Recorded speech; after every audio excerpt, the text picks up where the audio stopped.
artists Jennifer Martin and Ross Mortimer. Both ladies are joining us from London, and both show impressive moving image artwork at B3 in our digital showroom at art.b3biennale.com. Jennifer, let me introduce you briefly. You are a moving image artist, but you also work with photography and installation. An important topic in your work is the psychological and social construction of race and citizenship. Your film Teeth, which you wrote and directed and which we're going to talk about in a bit, was supported by the Arts Council England and various foundations. Thanks for being with us today. And up next we have Ross Mortimer. You originally trained as a textile artist and exhibited mixed media installations before expanding your practice to film, photography, sound, performance, and writing. You hold a Master of Arts in Visual Sociology from the University of London, a PhD in hybrid documentary film from the University of Westminster, and you're a senior lecturer at the University for the Creative Arts in Kent. And your film, The Deathless Woman, which you wrote and directed and which we're going to discuss as well, screened as part of the official selection at the BFI London Film Festival and was supported by Flamin London and the Arts Council England, among others. Thank you also for joining us. Jennifer, we'd like to start with you. Please tell us about your film Teeth. How did this project come about and what does the title refer to? Hi. So Teeth came about. It was really kind of inspired initially by a report, a letter that was leaked and reported in The Guardian April 2018 during the height of the reporting on the Windrush scandal.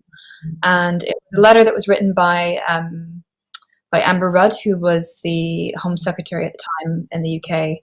And the letter was written to Theresa May while she was still Prime Minister.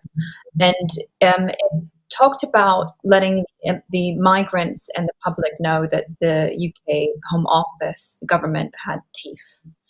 And within that, I saw that there was a kind of language that really corresponded to my experience of being an immigrant in the UK and my understanding of the hostile environment.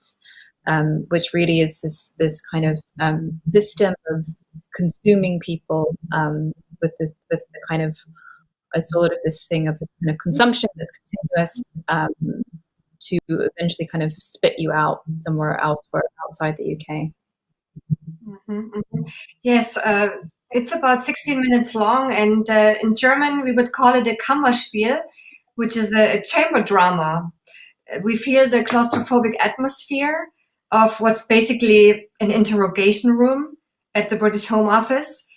And we see a perfectly likable couple. He's British and she's a US American, and they have to prove that their relationship is real. So the woman can get a visa to the UK. That's sort of the setup. And the questions they have to answer are extremely intimate. So to me, it almost seems like for the purpose of finding out the truth about people, in quotation marks, human rights are violated. Do you feel that way? Yes, to a degree. So the idea that I had with the film was really to kind of it is deeply based in reality, and in addition to this kind of this spurring of being inspired by the letter that was leaked and reported in The Guardian, part of the process was being in conversation with other people who would experience immigration processes and really speaking to them about that. I was hoping to find some semblances to similarities that we might have experienced in navigating immigration processes, primarily in the UK, but also in Germany. But really, then the way in which it became scripted was kind of working from that and then stretching it somewhat. So really kind of emphasizing the performative aspects of those processes, kind of performativity that happens in immigration, and particularly with this immigration process, which is the spousal visa. It is a kind of amalgamation. It's a collapsing of intimacy, belonging, and a kind of nationality and kind of the authorities' governance of that relationship. So in the actual spousal visa structure for the UK, you do have to supply communication evidence, which are the documents that legitimize and evidence the relationship, so that show that there is a kind of constancy between it, that there is this communication, and also give a sense of kind of duration in terms of how the relationship has unfolded and how it has been legitimized, particularly for the spousal visas, focusing on what leads to marriage and evidence of the marriage itself. So it was really important for me that that was part of the work. I wanted to try to convey the emotional reality of things. So in the film, we see the couple, they're reading out and they're performing, or you could think of it as performing text messages that they've sent to each other. And that would normally be part of the communication evidence. But in the context of the film, they're performing it for the Home Office agents as part of their assessment. Mhm, mhm. Well, let me switch to Roz. Her film is utterly different from yours, yet we're gonna try to find some links if possible. Roz's film, The Deathless Woman, takes us back to the time of World War II, to atrocities against the Roma committed on Polish and Hungarian soil. Rose, you said yourself that it's a ghost story for the 21st century. In what sense?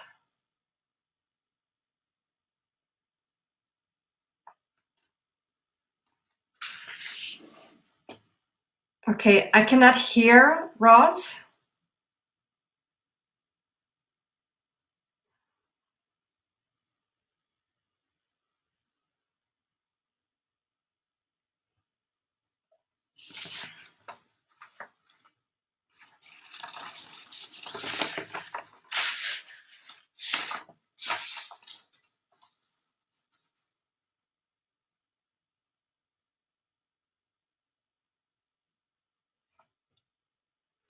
Well, maybe I will get back to Jennifer for a little bit and speak with her.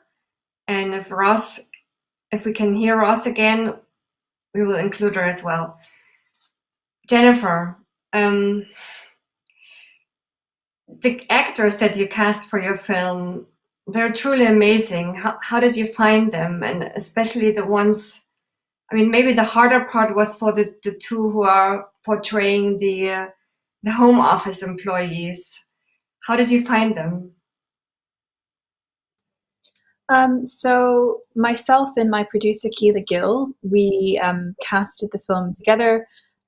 We found people through mostly through open call. We were looking for actors, I believe, mostly on Mandy. We were just very lucky with being able to find people that were suitable for the role, and the film features Naomi Robson and Edmund C. Clark as the couple, and then Rebecca Agnew and Tim Larkfield as the Home Office agents. And it was the chemistry between the characters was also really important, and that was something that developed, especially during our choreographic rehearsal segments. So I worked with a choreographer called Alexander Davenport, and we worked particularly for the choreography for the couple, so for Naomi and Edmund. Um, and sorry, his name is Edmund C. Short. But with Edmund and for Naomi, to try to kind of build a convincing semblance of this relationship, and a relationship that is kind of in some kind of strife, although it's never fully identified as to if that's pre-existing to the interview itself, or if that is part of the kind of effort of performing the relationship. Um, that was something that I wanted to kind of try to make sure to convey. And that was something that I found developed a bit more naturally in these choreographic sessions, where they had to negotiate their kind of physical relationships with each other, their kind of physical navigation of each other in constructing the dance segment. And then we brought that back into the table reads alongside Rebecca Agnew and Tim Larkfield, who were playing the Home Office agents. Hmm. Hmm. Well, a certain tension is certainly to be felt between the couple, but I understood that it probably came about through this entire very long, lengthy, and strenuous process of achieving their goal, which would be for her to move to the UK. So you did a very good job. And is Ross, are you back with us? Can Uh, you hear can you us? hear me? Can you hear me? Yes. Yeah. Now. Okay. Well, I'm Okay. back. Yep. I was in the middle of asking you a question about the deathless woman. I don't know how much of that you heard. You described it as a ghost story for the 21st century. How is that? Well, the film is partially narrated by a Roma woman from her grave. So the film came about from research that I was doing into unmarked mass graves from the genocide of the Roma during the Second World War. And I spent time in Hungary, I spent time in Poland, sometimes, uncovering new graves, but also really working with historians on the ground to look at existing graves that weren't memorialized. And as part of this process, I started to meet elderly people who'd been witnesses to those crimes in around 1942, 1943, 1945. And through that, I heard the story of the deathless woman, or rather, a part of the story of the deathless woman. So she became the narrator of the film. So in a way, it really is a ghost story. I mean, she's a body that refused to die, a body that refused to be silenced. And in the film, she speaks to us as the audience, but also in the film, there's a character that's played by the actor Lauren O'Dare, who kind of plays myself as a researcher and as an artist, uncovering and trying to piece together the stories of what happened to the Roma during the Second World War, and really as a way of talking about what's happening to Roma now in present day Europe. So even though the film is kind of initially starts with this story from 1942, it's really a story about the here and the now. And in a way, a ghost is a very useful device for talking about the span from the past to the present. She can navigate time and space in a way that kind of us mortals can't do. So she takes us on this journey over the last sort of 78 years and manages to show us things that happened in Europe across that time. Yes, so we have the narration that is provided off screen by what sounds like an old Roma woman, and she speaks Romani, the Roma's language. And you told me before the interview that you researched quite a bit to find the perfect woman who could actually act the part believably and who had the proper dialect for it, correct? Yeah, it was a very difficult search. So obviously, I wrote the dialogue of the deathless woman in English. I don't speak Romani. And then I went through a process of translating it into Romani. And Romani is a very complex language, and there are many different dialects. And I worked with a brilliant Romani linguist in the UK to start to translate it into the Lavari dialect. And then the search started really to try and find an actor, a voice actor, because we never see her physicality. It's all through voice. And it was a very difficult search to find a voice actor who could, who was a native Romani speaker and could work with that dialect. And I put out a call. I had to go kind of outside of the normal casting process to find that the right gender, the right age, the right dialect. And eventually we found Veta Kokova, and she lives in Czech Republic. And as soon as I heard her voice tape, I knew that she was the right person for the part. And of course, as a Roma herself, playing the part was incredibly emotionally loaded for her, because the film is all about her own history. There is a sentence that she reads in the story. I think it's while the young researcher is at a library trying to find books about history, about the crimes committed against the Roma. And the voice says, I know it is no accident that my history isn't here. And that's, Yes. tell This us is about the, that. I mean, really, well, really, this is the crux of the whole film because, you know, in many ways, the experience of the Roma during the Holocaust has been kind of written out of history. So it's something that not many people really know about. And although there are a number of really great texts, there are books that have been written about what happened to the Roma during the Holocaust. These have generally been written by Romani scholars, Romani historians, and they sit outside of the kind of Western canon of our understanding of the Holocaust. And so the Deathless Woman, she knows that. The researcher starts off looking in the library, and the Deathless Woman knows that she won't really find her story there.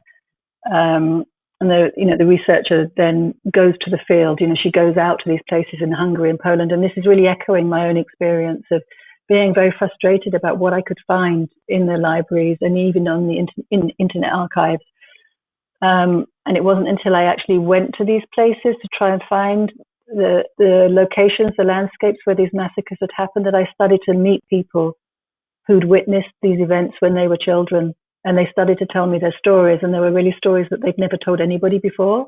So in many instances, I was the first person to have ever gone and asked about the story or to try and record it.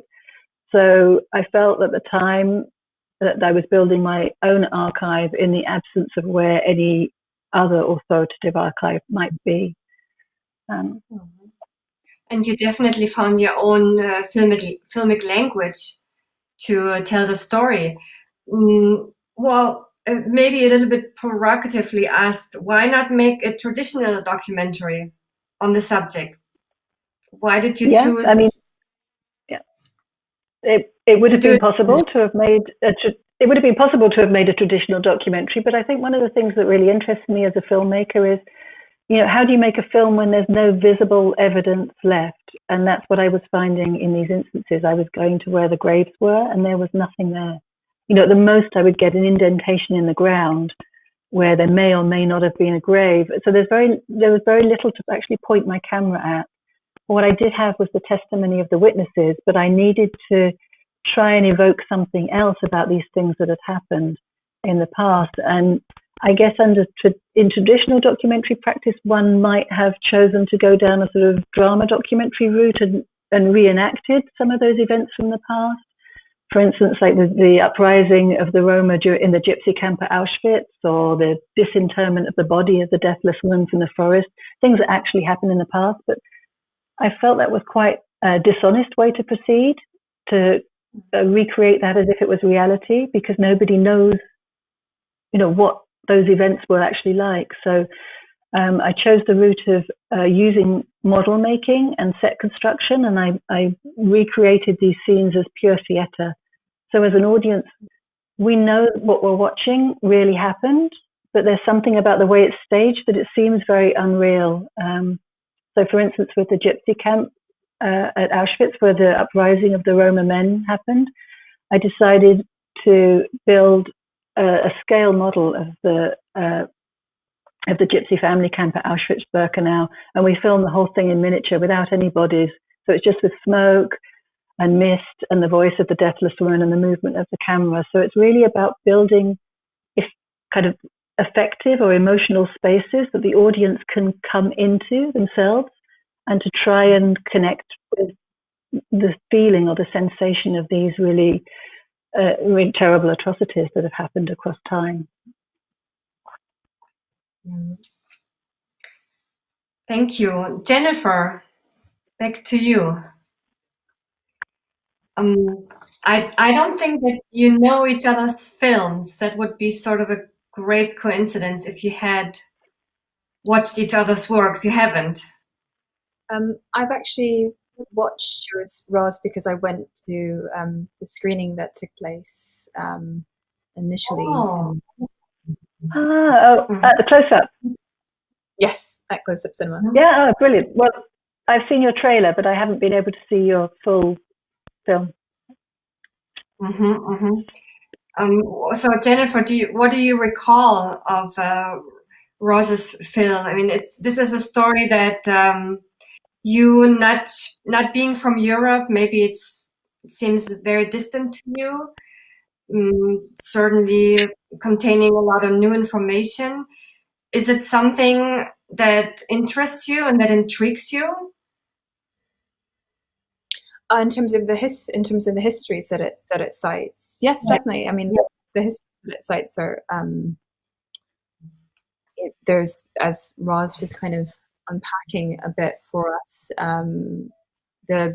I think more generally in my work, I am interested in kind of narratives of alterity, and it sounds like the way in which Roz, that you were thinking about this as a kind of research material and process, and trying to dive into it, and that kind of the tension of trying to dive into it, but not being able to do it within a kind of traditional sense of going to places that are accessible locally to where you're based, and to these kind of larger institutions that are kind of seen as all-encompassing, but really just kind of purport totalization without actually supplying it.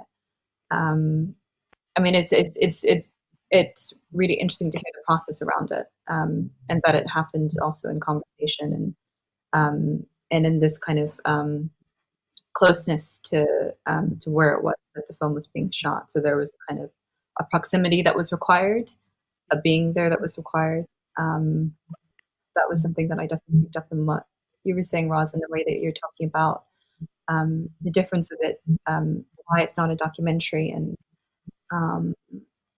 the kind of the emotional aspect of the film, and the way in which it kind of engenders a kind of affective experience. I found that really interesting, because I know for myself, for my own work, particularly for Teeth, I never aim for it to educate. I don't feel like it, for me at least, and it'd be interesting to hear, Rose, what you feel about in relation to your film. But I know for my own work, I never have an interest in educating or making an audience understand a marginalized perspective. I don't really feel like that's going to do much of anything. And I think one of the things that's more important for me is then to kind of think about what would be intuited or embodied, but not necessarily for every viewer. I think there's things within my film that are meant to be intuited and embodied, but they're not for everyone. They're not necessarily for the British viewer who's watching it, who hasn't experienced immigration. The film features the main character as a Black woman, and particularly for that, her experience is read through her experience as a Black woman, and that's something that can be intuited or embodied by a viewer who might understand that subject position, but not necessarily for everyone. So for me, it's not about the kind of education of it, but I think the way, Rosie, you're talking about the importance of the kind of emotional aspect in this thing about what can't be pictured. I feel like that also is maybe verging to a thinking about the kind of the importance of the kind of effective register, and the trace of something, rather than the depiction of it in a documentary kind of educative sense. Mm-hmm. Ross, would you like to respond to that? Yeah, I mean, it's always a very difficult balance between information and the kind of effective register for me, because my films you tend to sit within the documentary genre, and there's an expectation of information or education, and clearly there's scope for a range of different types of films about subjects, like the genocide of the Roma, and there's scope for more journalistic approaches, and then more kind of looser, more creative approaches. But I always think of, really, for me, the aim with the filmmaking is for it to work as a trigger. So I don't necessarily feel that it's my role to educate or give all the information out. But if the films can work as some sort of effective trigger, so people leave the cinema feeling moved to then go and find out more about that subject, then I feel I've done my job, rather than educating them. So in a way, I'd rather leave my cinema audience with more questions than give them answers. Okay. Yeah. But what reactions did you get for your film? If not questions, or general audience reactions that you were able to receive, Ross? Well, that's quite hard to say because I haven't really met my audience very much because most of the time I'm sitting here now in front of a screen rather than in the cinema. So, you know, we had cinema screenings about this time last year, and you know, since then it's all been online. So, you know, in general, I can say from the audience that I have met, people have been moved, and they've been kind of transported in some way by what we've done with the movement of the camera and what we've done with the voice. And we've sort of, you know, we've done a lot of work to try and bring people into the cinema screen. And with the, you know, we've used the surround sound, and the camera's used very subjectively. And so people have found it quite a difficult film because it is, you know, it ends in a not a particularly positive place. So it ends looking at the work that the far right are doing in contemporary Europe, and it sort of takes us to that space. You know, I guess the feedback I'm getting is that people are moved by it, which is good. Yeah. Good. I mean, it's hard to say. I mean, it's a film that's designed for cinema, and now it's being entirely engaged with through a computer screen. So it's a whole other thing. Well, maybe I can give you a little bit of a feedback. I was aware, as a German, we're well educated on all of the atrocities that happened during World War II. So of course we do know that the Sinti and Roma were also victims of the Holocaust in Auschwitz and also other places. So that wasn't new to me, but the way you're telling the story is new, and it's very engaging and intriguing. And it's more interesting to me as a person who already knows a lot of facts and a lot of information. It's more interesting to me to watch your kind of film rather than yet another traditional documentary about World War II. So that's good to know. I mean, one of the things in terms of audience response, you know, I have been getting some pushback from the far right. I don't know how they're engaging with my art film, but I have been getting some pushback, and that's something that's happened the whole time that I've been researching on the subject. So, you know, I do get a little bit of trolling about the work that I've been doing, and that's, for me, that's just, you know, a tiny flavor of what, you know, my Roma colleagues deal with all the time, every day. So it's been an interesting experience as well. Okay, Jennifer, what reactions have you been getting on your film, and from whom? I mean, I guess similarly to Ross, it has been limited as to having an interaction with an audience. The film first was shown as a exhibition with the Gallery Primary in Nottingham, in partnership with the London-based gallery called We Do It. I got to speak to people then at the opening of the exhibition, and we did have an artist talk as well. So I mostly engaged with an audience during the exhibition program, although it was kind of limited and commuting from London to Nottingham. I'm trying to remember some of the feedbacks. I think I've had some really fascinating things that people pulled from the work, and things that I didn't necessarily know that people would kind of pick up on.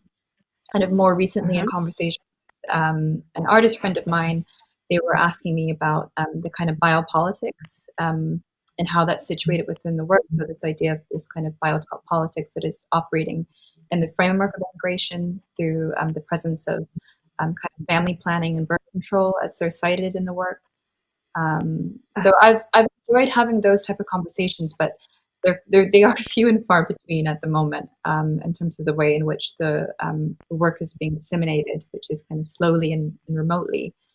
Well, hopefully hopefully this will change a little bit with the B3 Biennial, because our digital showroom is open at least until the end of the week, and we hope to get a lot of people to watch all the brilliant artworks that are there. May I ask you what the both of you are currently working on? Any new projects that you would like to tell us about? Ross, you want to go first? Well, I'm. It's it's a difficult time to be thinking about making a new project at the moment, but I'm working on a book project as really something that I can be working on until maybe the world opens up again and I can start to think about a major film project. I mean, I do have a film project in the pipeline, which is something about chemical weapons, but there seems to be no way that I can actually move forwards with that at the moment in time. So I'm working on an artist book project called The Underworld of Everyday Things. And it's really about encounters with the uncanny and the effective in our everyday lives. So yeah. And apart from that, I'm really doing more teaching and mentoring than I would normally do.